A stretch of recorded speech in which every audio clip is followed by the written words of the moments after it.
എറണാകുളത്ത് online taxi ഡ്രൈവർമാർ പണിമുടക്കിൽ. ഊബർ അടക്കമുള്ള വൻകിട കമ്പനികൾ തൊഴിൽ ചൂഷണം ചെയ്യുന്നുവെന്ന് ആരോപിച്ചാണ് പ്രതിഷേധം. വിവിധ യൂണിയനുകളുടെ നേതൃത്വത്തിൽ എറണാകുളം കളക്ടറേറ്റിലേക്ക് മാർച്ച് നടത്തുന്നു. കോഴിക്കോട്, തിരുവനന്തപുരം ജില്ലകളിലെ ഡ്രൈവർമാരും സമരത്തിന് ഐക്യദാർഢ്യം പ്രഖ്യാപിച്ചിട്ടുണ്ട്. സജോ ദേവസ്യ നമുക്കൊപ്പം. സജോ ദേവസ്യ, ചൂഷണത്തിനെതിരായ സമരമാണ്. മുൻപും പല ബുദ്ധിമുട്ടുകളും ഇവർ ചൂണ്ടിക്കാട്ടിയിട്ടുള്ളതുമാണ്. എന്തൊക്കെയാണ് വിവരങ്ങൾ?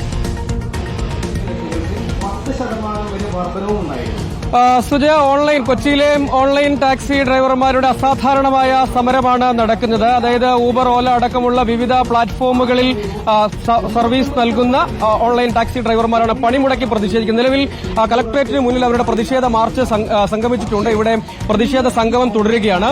പ്രധാനമായും ഓൺലൈൻ ടാക്സികൾക്ക് ഏകീകൃത നിരക്ക് കൊണ്ടുവരിക, ഒപ്പം ചൂഷണം അവസാനിപ്പിക്കുക, സർക്കാർ നിശ്ചയിച്ചിട്ടുള്ള തൊഴിലവകാശങ്ങൾ ഉറപ്പാക്കുക, അങ്ങനെ തൊഴിൽ ചൂഷണത്തിനെതിരായ നിലപാടുകൾ കൃത്യമായും നടപ്പാക്കുക, അങ്ങനെ സർക്കാർ ഇന്റർവെൻഷൻ വേണം തുടങ്ങിയവയാണ് ആവശ്യങ്ങൾ. ഇങ്ങനെ ഒരു സമരത്തിലേക്ക് പോകാനുണ്ടായ സാഹചര്യം എന്താണ്? അതായത് നിങ്ങൾ ചൂഷണം നേരിടുന്നുണ്ട് എന്നാണ്, ഓഫർ വഴി നിങ്ങളുടെ പോക്കറ്റിലേക്ക് കാശ് പോകുന്നത്? തീർച്ചയായിട്ടും. നമുക്ക് എന്താ വെച്ചാൽ നമുക്കൊരു ഫെയർ ഏകീകൃതമില്ല. ഓരോ ദിവസം ഓരോ ഫെയറാണ് നമുക്ക് കിട്ടുന്നത്. ഒരു ഗവൺമെന്റ് നിശ്ചിത ഫെയർ നമുക്ക് ടാക്സിക്കാർക്ക് കിട്ടണില്ല. കാരണം ഇതും കൊണ്ട് നമുക്ക് ഈ കമ്പനികൾ തരുന്ന ഫെയറുകൾ കൊണ്ട് നമ്മുടെ വണ്ടിയുടെ മെയിന്റനൻസോ നമ്മുടെ വീട്ടിലെ കാര്യങ്ങളോ നമ്മുടെ മറ്റുള്ള കാര്യങ്ങളോ ഒന്നും നടക്കൂല. അപ്പൊ അത് കാരണം ഞങ്ങൾക്ക് ഒരു ഏകീകൃത ഫെയർ കിട്ടിയാൽ മതി.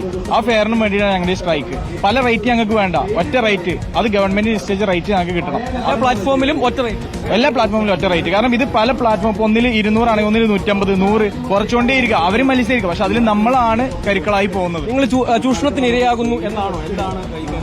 തീർച്ചയായും. നിങ്ങൾ നിസ്സാരമായി ഇപ്പോൾ ആപ്ലിക്കേഷൻ ഓൺ ചെയ്യുക, ചെക്ക് ചെയ്ത് നോക്കുക. ഓട്ടോയ്ക്ക് 250 രൂപയാണെങ്കിൽ ഞങ്ങൾക്ക് വരുന്നത് 150 രൂപയാണ്. യാത്രക്കാരെ കുറ്റം പറയുന്നില്ല. അവർ കയറി കഴിഞ്ഞാൽ AC ഓണാക്കെന്ന് പറയും. ഇന്ധന ചെലവ് ഈ 12 രൂപയ്ക്കും 13 രൂപയ്ക്കും കിലോമീറ്റർ വരുന്നത്. ഈ അടുത്ത ദിവസം ഞാൻ ഓടിയ ഒരു ഓട്ടം 42 കിലോമീറ്റർ ഓടിയിട്ട് എനിക്ക് കിട്ടിയ 530 രൂപ കിട്ടിയത്. ഇത് അന്യായമാണിത്.